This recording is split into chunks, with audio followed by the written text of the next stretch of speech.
Last week I was hopeful that a proposed law in Australia threatening freedom of speech was going to be defeated in the Australian Senate, and I'm relieved to say that the controversial misinformation and disinformation bill has now been scrapped, having been strongly opposed by human rights organisations, church groups, libertarian groups and many members of Parliament. However, the fight for free speech continues.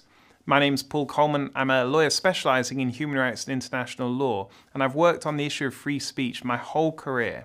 I'm the executive director of ADF International, where we advance the right to live and speak the truth in law, policy and the public square all around the world. And this week I want to talk about the EU's new Digital Services Act, the DSA, which claims to ensure safety, protect fundamental rights and create a fair and open online platform environment.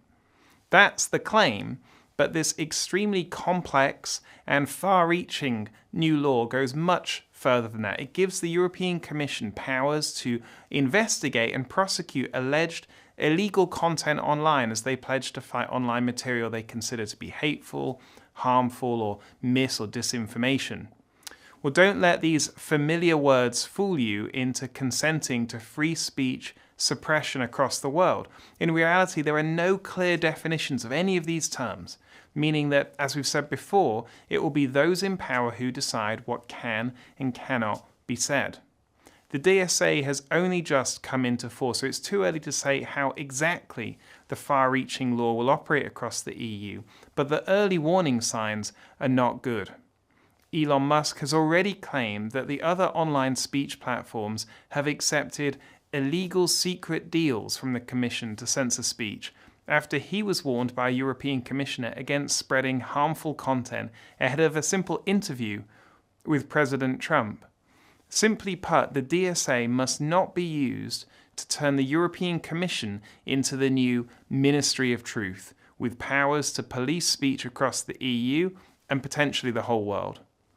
Let's take the case of parliamentarian and grandmother Päivi Räsänen in Finland, who's currently on trial in the Finnish Supreme Court for alleged hate speech. Her supposed crime: in 2019 she tweeted a Bible verse and expressed her deeply held beliefs on the issue of marriage and human sexuality. Well, under the DSA and its lack of definition of disinformation, more posts like this could be censored. Over in the UK, Labour Home Secretary Yvette Cooper has made it clear she wants to review the Online Safety Act that's only just come into force to potentially increase restrictions around so-called disinformation. And earlier this month we saw how Barbados's Cybercrime Bill could land citizens in prison for 7 years, or with a hefty fine for causing annoyance online. At ADF International, we are challenging these draconian laws as well as standing beside ordinary people on every continent who are being punished for peacefully expressing their beliefs. Because without free speech, can we really call ourselves free? I will see you next week for more free speech news.